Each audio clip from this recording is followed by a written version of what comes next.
only through their eyes. Thank you. Start with Adrian. I'm Adrian Jasper, and I'm born and raised here in Sacramento, California, and I'm also a poet and spoken word artist. And I became Muslim in June of 1998. And when I was 21, I just started, there was just, I think the Desert Storm War was going on. There was just different stuff going on in the world, and I was like, okay, I need to get some religion before it's too late. You know, I had that type of fear, so I just started searching. And so I started watching this, late night Christian shows, and that was like my church then, the Shepherd's Chapel. I would watch it every night, and that was my church. And so I started to want to know more about it. Then I started praying regularly. I started establishing regular prayer. So every night I would pray. And then, in the middle of praying, it's like, okay, am I supposed to pray to God or Jesus or the Holy Spirit? So I kind of got confused. So one night in the middle of prayer, I actually stopped because I was afraid of getting it wrong. So I didn't know one thing I did know was I didn't want to offend God. That's all I do. So I just prayed to him to direct me to where he wanted me to be. That was my prayer. And so after that, I started running into Muslims like randomly in the street. They were like, here's a book. I'm like, okay. And that kept happening. And then a show on Access Sacramento came on.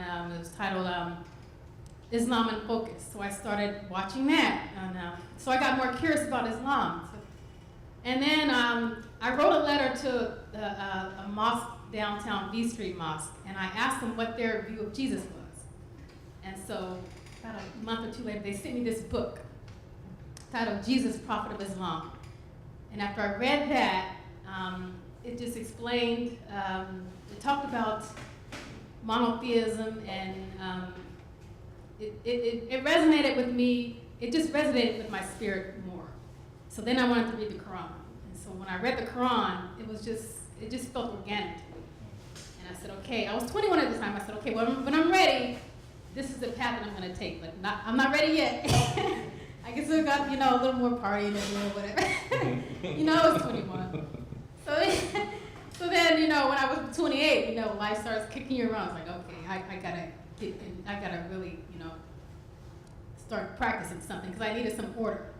And what Islam brought to me was order, prayer and every day and fasting, and it just had a prescription for every area of your life. How you conduct, relationships with your parents, with siblings and business, and it just gave me an order that I could adhere to that had divine guidance that superseded my own, because at my own, on your own, left to my own devices, you could, make anything what you want it to be, and but I wanted God guidance. So that's when I became Muslim at 28. So. Thank you for sharing that.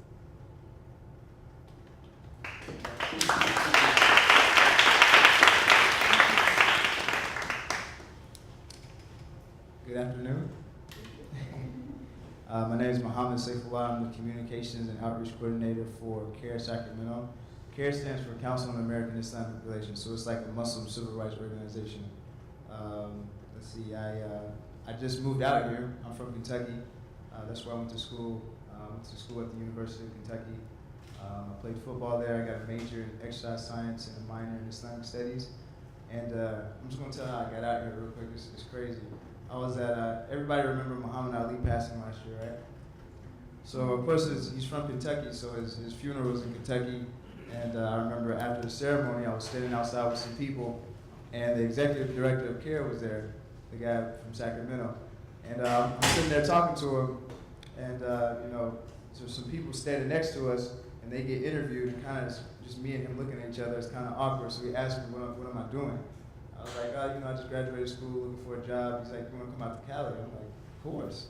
Everybody from the South wants to come to California. It's like everybody thinks I made it now. You know what I'm saying?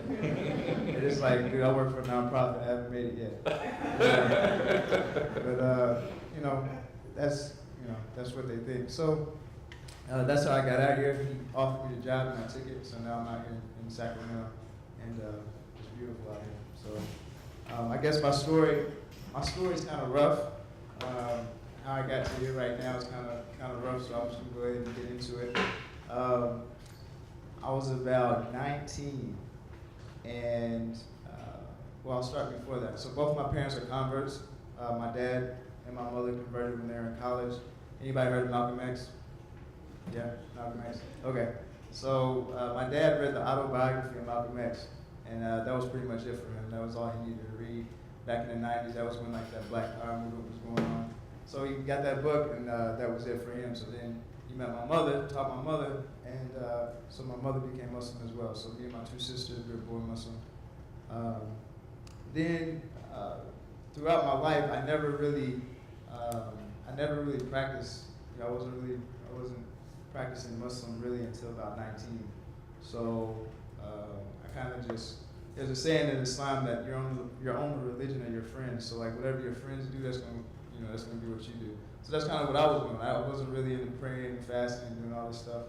So then when it came about 19, I'm getting ready to go play football for the University of Kentucky. It's right before I got there. I went to this party. So I walked into this party, and all my friends from high school were there, and this was the first time I was like drunk and high at the same time. I know that's bad because you're supposed to be Muslim, you're not supposed to drink and all that good stuff. But that's what I was doing.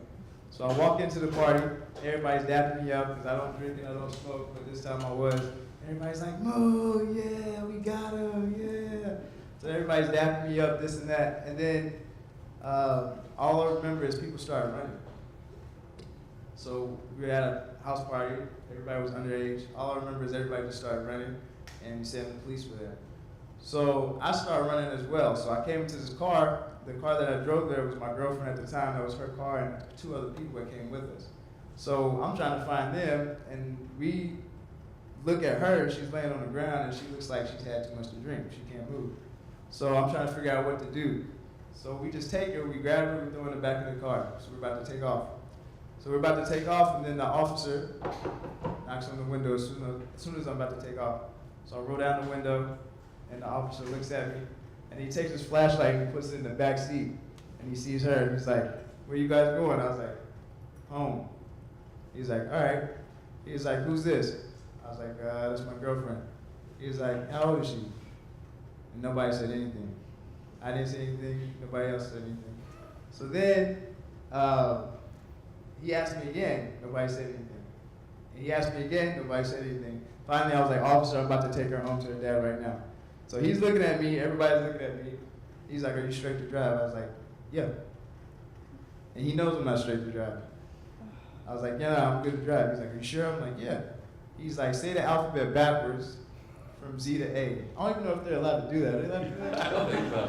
That's I don't even know that right now. That's Kentucky for you.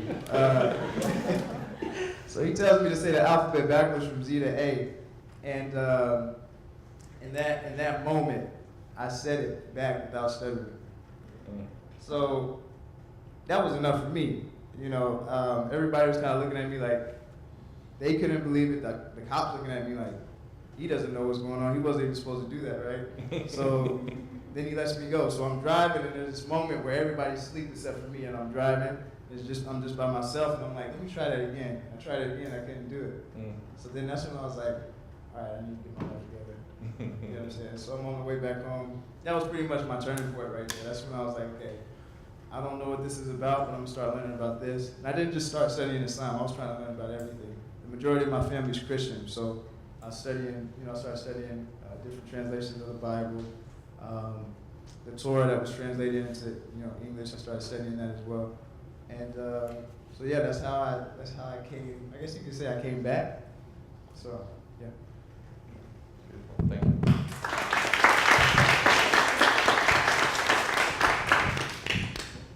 Let's try it this way. I'm Yusuf Ali, and I would like to greet you all in peace. Assalamu alaikum. All right, you know that, huh? That's a good start. My journey in Islam is very, very interesting one. Happened about 40 years ago in maybe a setting like this. I was a student at the University of Oregon, and I had an English course. Now, I wasn't there for academics. I was there like in sports, football player. So I was a little challenged in the academics. So they had class to help us catch up, you know. And so we had this one course, and the professor would write on the board different quotes from, like, say, Voltaire, like the brother here quoted, and they would just have us elaborate, write an essay on what you think this means to you in your own words. And so I remember writing my essay. I don't quite remember what the quote was, but the professor was very, very impressed. And so he took a very special interest in me. And I remember the final exam, and I remember this quote well. There was about 3 or 4 different quotes that were on the board, and one of them was that man functions using only 1/10 of his total mental capacity. And I said, wow, 1/10. We've sent man to the moon, and we've done all of these marvelous discoveries just using 1/10 of our abilities. What if we can tap into 2/10, 3, 4, 5, 6, 10? You know, wow, where could we be? And so that fascinated me to the core. And from that point, my life was in search of what that other 2, 3, 4 potential and capacity in us was. And so it led me through Eastern thought, Eastern traditions. I remember studying the Jain tradition, Buddhism, Hinduism. If it was Eastern thought, I was into it. And there was just something to the extreme of those teachings that didn't quite give me a balance. And so I remember transferring from Oregon to San Diego State, and I met this young lady, and the introduction was kind of contentious. You know, I gave her a common greeting, like, what's happening? And she looked me up and down and said, brother, what's happening with you ain't even happening with me. And nobody was around, so I didn't take to it. I was just a feisty young lady. And so I said, well, what does it look like happening with me? She said, oh, it looks like you in the partying, having a good time, getting high, and chasing a girl. And I'm like, yeah, well, who is it? And I said, well, what's happening with you? Because she was dressed and looked like, to me, a black gypsy. So I'm like, well, what's happening with you? And she said, well, I'm a Muslim. And when she said that, all my guards just went down, and I said, is that the religion of Muhammad Ali? Because that was my hero. All-time hero, still is, even grew up to become friends and in his intimate circle throughout life. And she said, yes. And I said, well, I'm interested. And so she said, okay, I'll have my husband pick you up Wednesday night, he'll bring you to a meeting. So I went to that meeting, and it was a meeting of the Nation of Islam.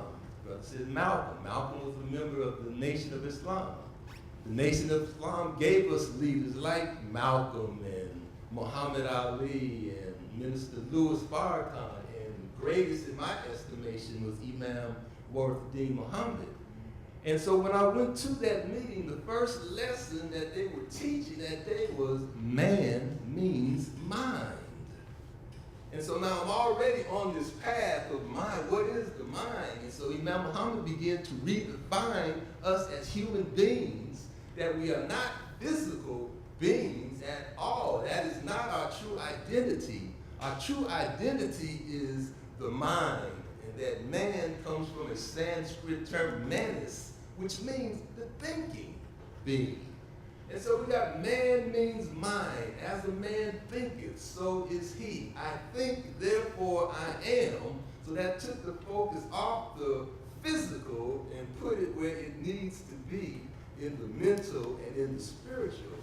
So I remember sitting in on that lecture getting goose pimples, and I'm like, wow, this is like, I just walked into where I was meant to be at that particular time.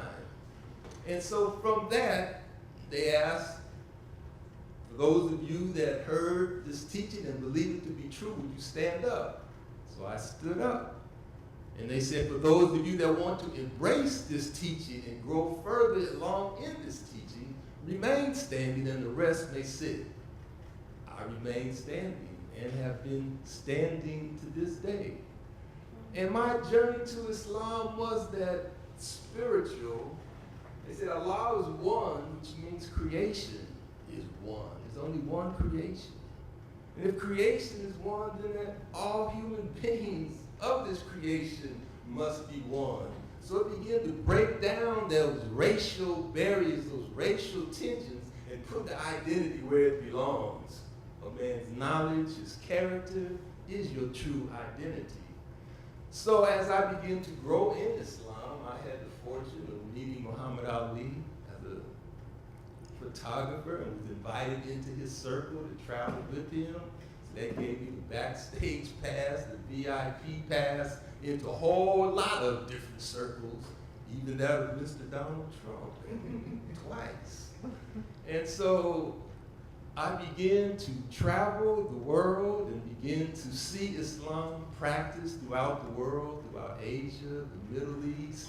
And I began to understand that the basic fundamental tenets of Islam was like universal. There's some things you must know that brings you into the circle that everybody, every Muslim on the planet knows. So it was that connection, that link. Okay, I know these basic fundamentals. I know how to pray. I know this or that. So if I walked into a mosque in Indonesia, I knew that I knew what the basics were, how things would go. And there was this great welcoming and opening. You know, brother, from America, this is unique, strange. That's a Christian country. How did you become Muslim? Your name is Ali. Do you know Muhammad Ali? Everybody knew Muhammad Ali. And so it was what can I say? It's been the greatest experience in my life. The questions here are, have you ever doubted your faith? Never. I mean, it's opened up so many doors in so many different countries among so many people. In fact, I just returned from Senegal in December. The morning Trump got elected, I was on my way to Senegal, so I missed all of the shutdowns of the freeways and so forth. But I was getting reports from my wife. And while in Senegal, I went to the Gambia. And the Gambia was special based on my sister's poem here. Like, we come from Africa because Gambia is where the city of Juffure, or the village of Juffure, which takes us back to the movie Roots and Kunta Kinte. And so I got to visit that village, and it was like a coming full circle for me, because Roots really like put our struggle as a people on the map, what we went through slavery, the transatlantic slave trade and slavery, and like open it up to the whole world. And you know that in the movie, Kunta Kinte was a Muslim. So now I find as an African American, my history just didn't begin in slavery, but had a great tradition in Africa from Juffure.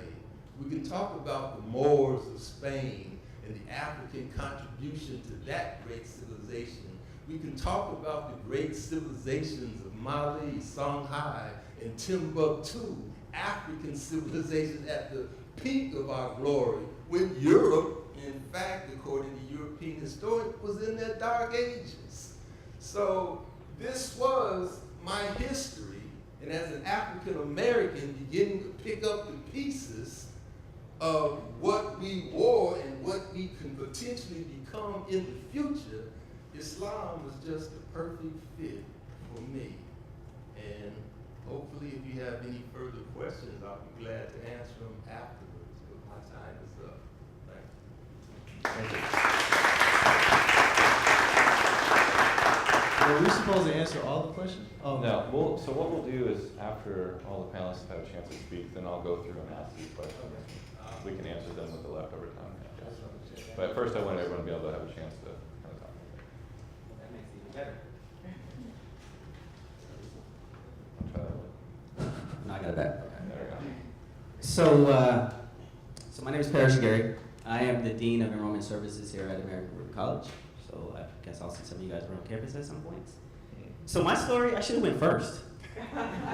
Because and I'm like that you use the word intersectionality at the beginning of the whole presentation, because I am very much an intersection of who I am. So here's my story. So I'm from New Jersey. My mom's African American and white. My dad's Puerto Rican. So I'm actually Puerto Rican, black, and white. My mom's from Virginia. My mom's from Puerto Rico. So what's funny is my dad was actually Muslim. How that happened, I have no idea.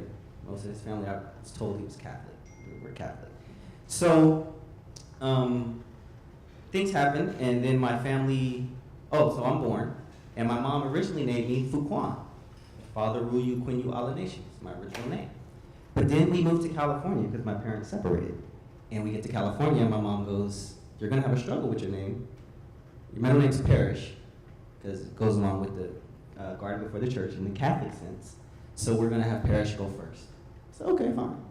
So I'm Parrish when I go to school, even though I understand my name's Fuquan. I have this other background that I understand. So then I go throughout high school, I end up going to college. College experience was actually in Alabama, and I went to a Seventh-day Adventist college. So if anybody knows the Seventh-day Adventist religion, it is it's Christian for the most part, but it's very strict in very certain ways. On Friday, you start worship, and then worship doesn't end until Saturday night. So that's a different perspective. So I learned, the Seventh-day Adventist beliefs, but I end up leaving and going to Howard, and I do some other things, and then I come back to California after I finish college. So I've read the Bible probably like 10 times from front to back. And each time I figure or I see different religions within the Bible. You'll see paganism, you'll see Catholic, you'll see Judaism, you'll find Muslim, you'll like Abshad, Meshach, and Abednego. When they had to pray a certain amount of times a day, and they had to do it in a room facing a certain way. People don't probably catch on to that, but what were they doing then? Why would they have to go so many times a day, facing a certain way, praying throughout the day? But it's in the Christian Bible. So there's other stories that I can refer to, but so I'm reading the Bible and I'm like, okay. So at the end of all that, let's just fast forward, I decide, well, what intersection do I really familiarize myself with? How do I see my faith? What is my faith? And as everybody has already stated, it's a journey. It's a continual journey. And I think that's what's great about being Muslim or practicing the faith is that it's a continual journey. You're never going to get anything right. I mean, he without sin cast the first stone, and I don't think nobody can do that in here.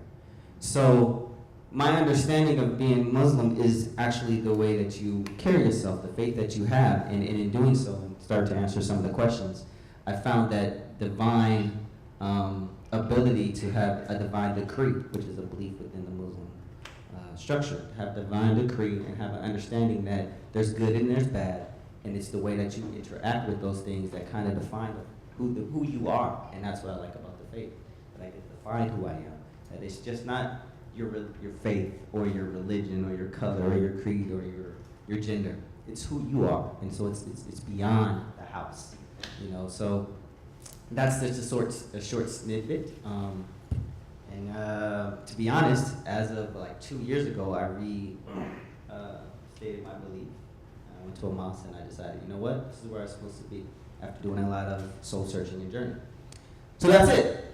I'll let the moderator ask this question so that we can at least get some of those in. So, thank you.